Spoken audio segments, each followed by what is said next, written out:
नमस्कार दोस्तों।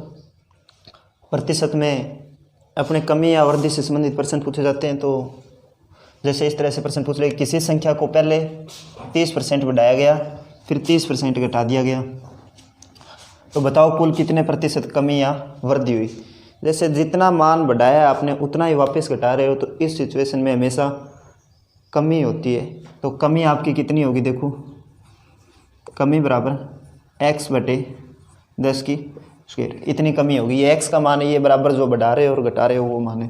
तो देखो इसमें मान रखेंगे 30/10 का वर्ग, यहाँ पे 1 0 से 1 0, 3 का वर्ग बराबर 9%, ये आपकी कमी हो जाएगी।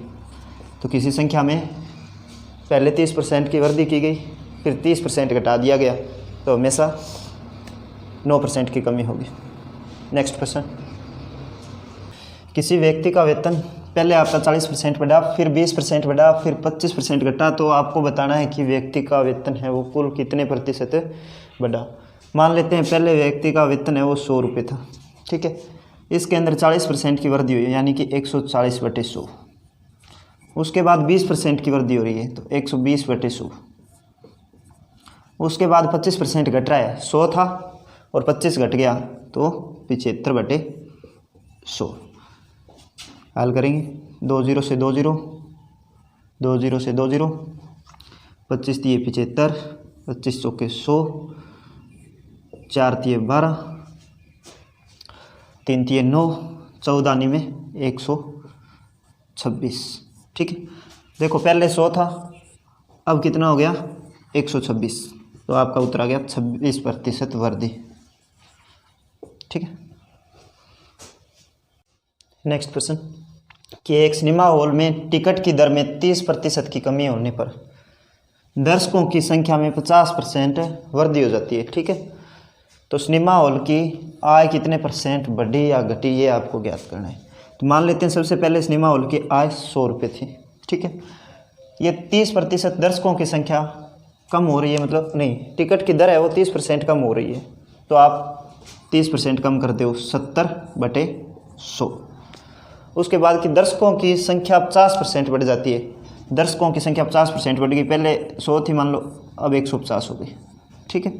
हल करेंगे, 100 से 100 कैंसिल, 0 से 2 0 कैंसिल,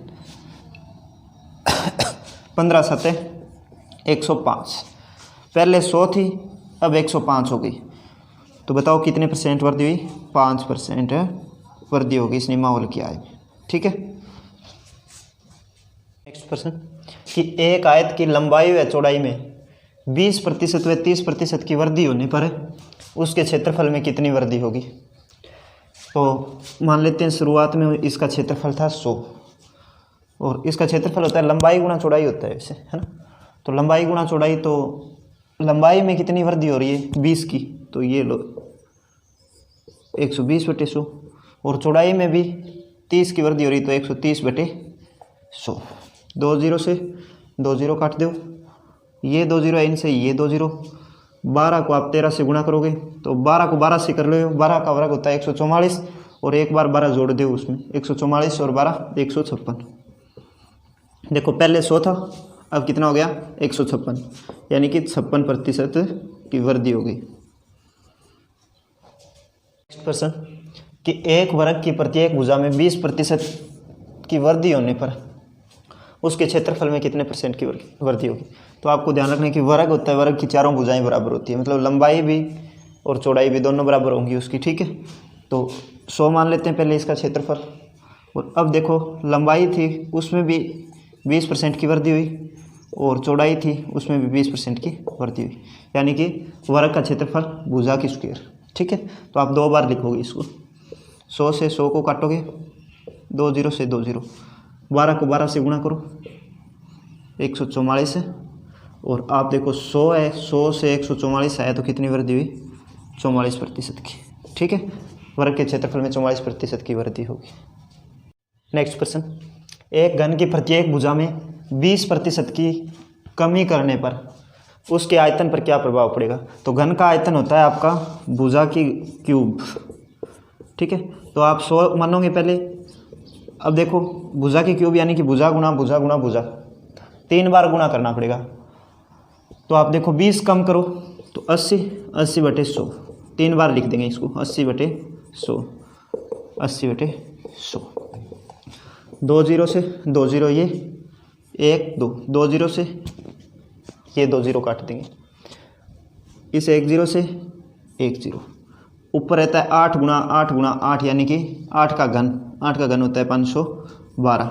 नीचे 10 और एक अक्षर छोड़ के आप दशमलव लगाओगे तो 51.2। अब देखो पहले 100 था, अब कितना हो गया 51.2, कमी हुई है। कितनी कमी हुई है देखो, 100 में से 51 घटाएंगे तो 49 और 0.2 और घटा दो 49 में तो 48.8% की आपकी ये कमी आ गई। ठीक है, धन्यवाद।